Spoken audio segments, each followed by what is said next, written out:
Eli from Midwest All-Star Wrestling. First thing I want to do is just thank everyone for coming out to our big show this past Sunday at Uncle Mike's in Hudson, Wisconsin. People that were there were awesome, super loud and super into the action, so we appreciate that very, very much.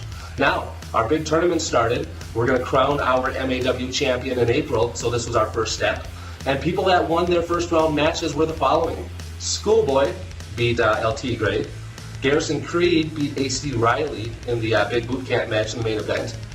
Zach Neo won against the big man himself, Stonehenge Joseph Wayne. And Steve Stardom got a big tainted win against Maru. So thanks everyone for coming. We do have some things to go over, kind of touchy subjects. A lot of stuff happened with the Wild Pete and Leonard Literacy story that's been going on. These guys were once best friends. Now they are, probably couldn't be further from that.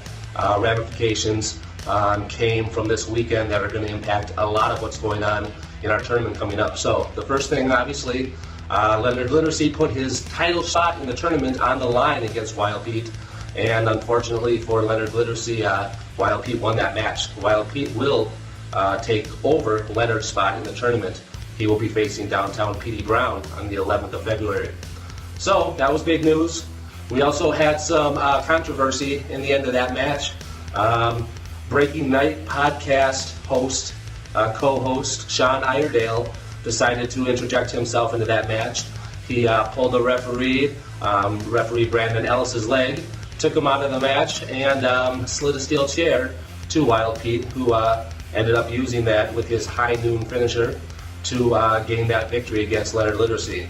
So to combat that, we decided to take our head of security, Big Mike Kunze. He stands 6'3", he's 380 pounds, and he's going to sit right next to Sean Iredale, the co-host of the Breaking Night podcast. And if Sean breathes too hard or stands up too quick, the direct orders from the executive committee are that Mr. Kunze will take him directly to the front door and ask him to leave for the night.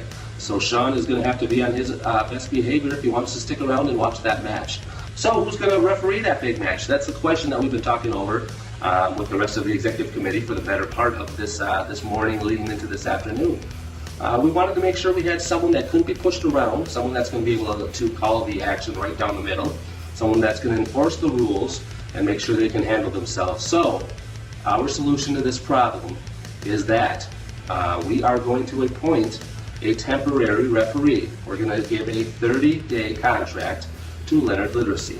So once Leonard Literacy gets to the building, he is going to sign his contract, and he will be the referee for that match to make sure that nothing happens, that Wild Pete stays in line, and that match is called right down the middle. It's very important to us, and we want to make sure that our referees are always safe. And he is going to be the man for this match and this match only. So, on the 11th of February, Sunday, we're going to start at 4 o'clock. We're going to get those doors open at 3 p.m.